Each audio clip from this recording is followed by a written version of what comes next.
revient à la réforme des retraites. Mon cher Axel de Tarlé, je parlais de la grève SNCF demain. Jean-Paul Delevoye, invité à 8h15 de Sonia Mabrouk, le haut-commissaire à la réforme des retraites.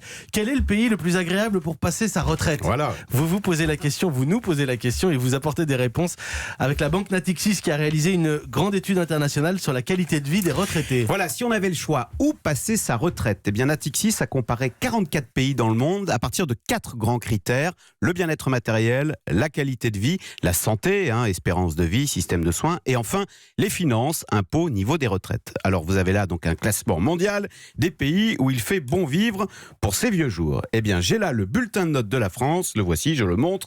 Sur 44 pays, nous arrivons, c'est très décevant, 22e, c'est-à-dire nous sommes vraiment l'élève moyen. Oui, bon, ça rappelle la scolarité de certains autour de cette table Voilà. ou pas ? Oui, juste dans la moyenne, juste passable, tout le monde baisse la tête. Pourquoi cette place milieu de tableau ? Parce qu'on vante quand même souvent la qualité de vie en France. Mais c'est vrai, elle est excellente. D'ailleurs, nous sommes très bien notés dans ce classement international sur tout ce qui est qualité de vie. Nous sommes très bien notés sur la santé, 4e mondiale. En revanche, il y a un chapitre qui nous plombe, qui nous fait dégringoler, une matière qui ne va pas, c'est la finance, avec plusieurs points très négatifs qui concernent notre pays. D'abord, la France est un pays endetté, c'est pas bon pour la suite.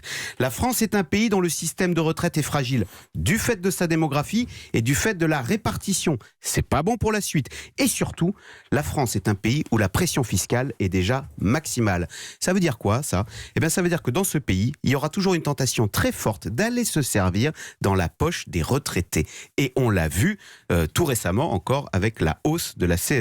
Donc oui, la France est un pays où il fait bon vivre, mais attention, c'est un pays dont les finances sont fragiles, c'est ce qui doit inquiéter les retraités. Et finalement, vous disiez, on va recevoir Jean-Paul Delevoye, mais en lisant ce rapport, on se dit que remettre de l'ordre dans nos finances publiques, c'est plus important que de créer un nouveau système de retraite par points. Quels sont, simple curiosité, c'est encore loin, Axel de Tarlé, mais quels sont les pays les mieux classés, le paradis des retraités ? Ah bah alors comme d'habitude, c'est toujours les pays nordiques. Le numéro 1, figurez-vous, c'est l'Islande, ce qui est un peu curieux, parce que je trouve qu'en Islande, il fait nuit jusqu'à 11h du matin, je ne sais pas si c'est un paradis sur Terre. Eh bien écoutez, numéro 1, l'Islande, Reykjavik, j'aurais pas parié ça Voilà. pour la retraite, c'est peut-être la vôtre, vous allez nous le dire. Merci Axel de Tarlé.